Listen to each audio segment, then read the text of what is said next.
r/ask Reddit. Men of Reddit. What myth about men is 100% untrue and infuriates you when you hear it? That we can never not be in the mood, and if we are, we must be sick or cheating.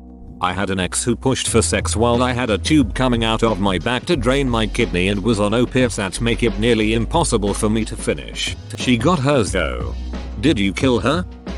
That if we like children but don't have children of our own, we're automatically given at the very least a little grilling, if not straight out asked if we're a pedophile. I like dogs too, for pretty similar reasons. Nobody ever asks me if I'm a dog ducker.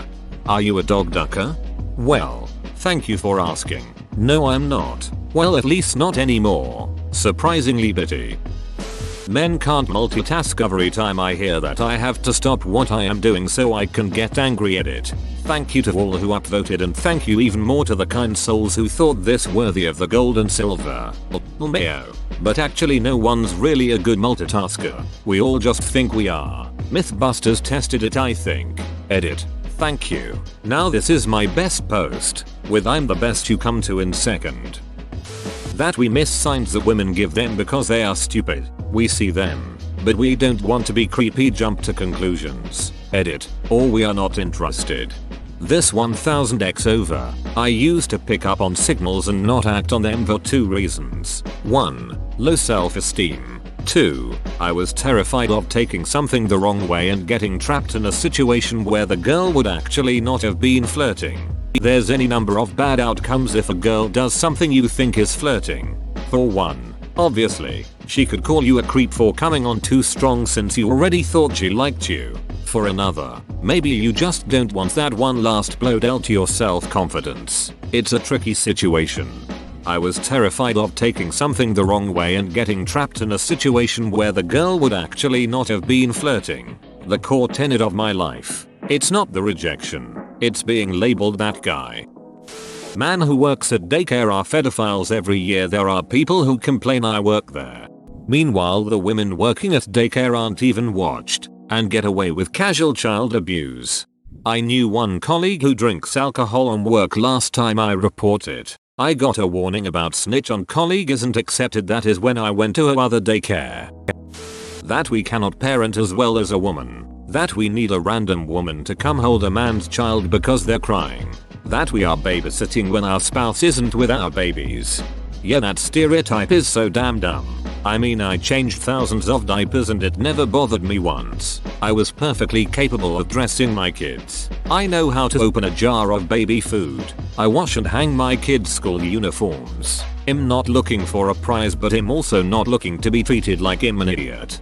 I'm a nurse, and before that I was a nurse's aide working in a nursing home changing adult diapers every day. One day I was at a restaurant holding my daughter when I realized that she had a dirty diaper. I handed her to my wife so I could extricate myself from the booth, when a woman at the next table made that disapproving CCH noise and said, "Typical." I stood up, took my daughter back along with the diaper bag, turned to this woman and said, "Please, lady, I'm a nurse. I've changed the diapers of people bigger than you." And I went off to the bathroom. Men think about sex every X amount of seconds. I'm a grown man with a life. I have more to think about than just sex. Agreed. I also just thought about sex. Yeah, my sex thought budget for the day has been expended. No more for me today. No sorry. It's getting better now, but back in the day basically every guy on TV was a sports obsessed, car/motorcycle loving, beer swilling moron who couldn't function without his wife to look after him and the kids. My wife went away last week for work and I'll have you know that only half my kids got eaten by wolves. You did your best, man. Wolves always hunt in packs, so you were probably outnumbered. Plot twist. He only has one kid. Open bracket. Well, half of one now. Adds to the myth that all men are grossed out by menstruation, and even the mention of it will send us scurrying. I shared a bathroom with my sister growing up, and I'm a scientist. I think I'll be okay. Also, growing up with it being normal lets us help out when needed. As a college TA, I always had a few things on hand when teaching long lab classes, including hair ties and tampons. The dads are dopey morons barely capable of caring for themselves, let alone their kids. My GF of almost 9 years made a joke like this in front of her friends after we started living together. The first time I let his slide, because I wasn't sure what she meant. I asked in private, and she didn't know. She just said it. The second time I stopped and said, "Who's the one that goes grocery shopping for healthy meal preps that you end up wasting? Who does 90% of the cooking? When was the last time you cleaned the counter, let alone the toilet?" She's never brought it up since. I've met dudes that complain about this, but then use it as an excuse to be lazy. If I did that, we'd be living in filth. And I just don't have that in me. Currently in college, all my girlfriend's dorms are either spotless or absolutely disgusting. Usually the latter. All my guy friends have some dishes piled up in the sink, and maybe they haven't vacuumed recently, but at least they typically have some respect for their space. That we're all not interested in or incapable of being involved in the planning of our weddings. I cannot tell you how many comments like "Remember, it's her day, not yours," I received during the 2-year lead up to our wedding. I'm not going to lie to you and say I'd been looking forward to getting married since I was 12 or something, but I took an active interest together with my wife in the planning of our wedding. It's not my day, it's hers. Duck that. It was our day. We planned it together. Her vision definitely brought it all together, and she did a ducking astounding job. But she didn't just make decisions on her own. We talked together about and worked together on every single thing involved in the event. And we were both ecstatic with how it turned out. It turned out beautifully. I try not to toot my own horn very often, but I never thought the best party I'd ever go to would end up being my own. My own parents, who are in an incredible, cooperative, supportive, happy married relationship, and are the best parents I could have possibly asked for the record, gave me grief about this sort of thing when I was telling them that if when I get married, I want a smaller, not exorbitantly expensive wedding. They both, especially my dad, insisted that my hypothetical fiance would be the one calling all the shots. Now that I type it out, I have to wonder if that's them perpetuating the stereotype or calling me spineless. Smaller is the way to go. The current wedding industry is ducking predatory with the amount of money they expect a relatively new couple to spend on what is ultimately a glorified party. Financial issues are a prime reason why people get divorced, and what does our society do? Immediately saddle the new couple with a huge financial burden because it's expected. Duck that shit. That men find it normal to cheat and brag about it. Edit. Holy crap. Never expected this many upvotes. Never mind silver and gold. Thanks, kind Redditors. Any man who cheats on someone loses my respect instantly. Same goes for women.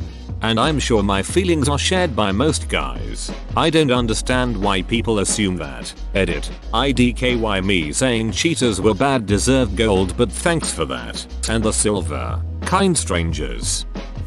Get too close to a child and you are automatically branded a pedophile. I work as low-tier manager in toy store, and even though I have company t-shirt and name tag, people still ask me if I work there. People still look at me weird when I am going around the store doing whatever. It's sometimes hard to ignore. I just hope people will understand that working at my dream job doesn't mean I want to do stuff to their kids. It hurts sometimes. Edit. Thanks so much for all the comments and my first silver. If I don't answer immediately, I am sorry, but sleep calls and I got work tomorrow. Have a great day, Redditors. I want to wish you all Merry Christmas, and as someone who works in toy store, piece of advice: buy toys now, give it few weeks and everything popular will be gone. Much love, Edict 2. Sorry for formatting, I am using a phone, but holy cow, what the heck, 8 awards, that's Ask Me Anything zing, and over 20k upvotes. You guys are amazing. Much love, Edit 3. Just for you /Smither3. I used to eat my lunch at a local lake that has a park next to it. I would park facing the lake with the park behind me. I just sat in my car, listened to podcasts and ate my lunch. One day a lady called the cops on me for being suspicious. Said she was afraid for her children's safety. Luckily the cop was cool and told the lady I was free to eat there since it was a public place. But I didn't really want to risk getting a not cool cop in the future. So goodbye, calming lake. Hello, depressing parking lot. Edit. I appreciate the support. I'm going to go ahead and start going again. I shouldn't really have let one incident over several years of eating there deter me, but it just made me really anxious. So goodbye calming lake. Hello depressing parking lot. Duck that shit. Eat at your calming lake. We're all unable to control our nature to have sex. Believe me, if I couldn't control myself you'd have noticed by now. Yo, my first gold on Reddit ever. Thanks, you beautiful human beings. I'm the oldest of 3 girls and my mom raised us by saying that all men only want sex and they will do anything to get it, even rape children. We are all deeply paranoid of men and hyper-vigilant parents and have really ducked up relationships, and holy shit, I'm having a revelation. It's like we have the same mother. When I first got my period my mom told me that all the men will be out to get me and how much they love to get virgins that just started and all men want is sex. I was 9. It took me so long to get over my fear/paranoia of men. Men are worse communicators than women. Really depends on the man and the woman. The whole men think about sex every 7 seconds thing. If you think that's true, I have a bridge in Brooklyn to sell you. Is the bridge sexy though? The trusses are designed to be fully sufficient for carrying the load, yet they do so in a seductive come hither manner. Men can't be abused by women. Or that men can get assaulted, harassed by other men. I've had some very pushy gay men approach me, one going as far as trying to touch my ass and dong inside my underwear after I said like 3 times that I'm straight and not interested. Luckily the women I was out with immediately chastised that guy, but TBH guys laugh at me when I tell that story and talk about how badly they would have beaten him up. Women who I've told always reacted shocked and emphatic. I was roofied at a gay bar a few months ago. Nothing happened, but I'm pretty certain it was only because I left the bar and somebody found me out on the sidewalk outside the bar unable to move or do anything really and called my friend to pick me up using my phone. I really hate how fruity drinks are associated with women. Like, damn, can I just enjoy my strawberry daiquiri? Edit. Whoa. I always order fruity frozen drinks and my wife always orders beers. Half the time, the waiter gives me the beer instead. Nobody scoffs when a dude's got a kick-ass Slurpee, but as soon as you add some rum it's a girl's drink. Duck off. Not sure if it counts as a myth, but most TV portrayals, the guy's a dumbass and depends on his wife for literally everything. It's annoying and played out. I don't know anyone close to my age that lives like that. Homer Simpson was always a bit of an idiot, but he also sacrificed everything for his family and worked hard to provide for them. But now they just write him like he's some worthless bum who does nothing and is a burden to everyone around him. If any of the newer Simpsons writers are reading this, duck you. You suck. I think of this often. Both the episode and the sentiment. Duck. Where to start? I was a stay-at-home dad for 2 years. The sheer volume of Karens at parks and playgrounds used to drive me up a wall. They were always dumbfounded when I didn't need their help. Yes, I can change a diaper. Probably faster than you can. Yes, I have snacks. Celery, carrots and a little ranch. Yes, I have drinks. Water bottles and juicer boxes. Yes, I have lunch. Chicken cutlet sandwiches. No, we didn't buy them at the deli. I can actually cook. No, I don't need wine. It's 10 AM. Karen. Get a ducking grip. Edit. Wow. Trying to keep up with the responses is tough. This one definitely touched a nerve. Edit 2. RIP. Inbox. They were coming in so fast. I didn't even see the messages about my being awarded shiny awards. Thanks, fellow Reddit dads. I have a 2-year-old, so he's old enough for the park now. I really thought the whole people not thinking dads can handle it thing was overblown, but my god. No, we aren't waiting for his mom. No, he doesn't need your snacks. Who offers strangers food? No, I don't need a break. You're a complete stranger and I wouldn't trust you with a pencil. So ducking annoying. Looks like dad's babysitting. Or I'm just parenting. No mom. Just being a good father. Sorry about your husband. No, I am not going to a strip club. No, that doesn't mean I'm gay. Edit. It's always my minimum effort comments that get upvoted, lol. Whoa, you made it to the end? You're a ducking beast. I'll cut you a deal. Smash like and subscribe for more curated content, bruh. It's free and that's a great price.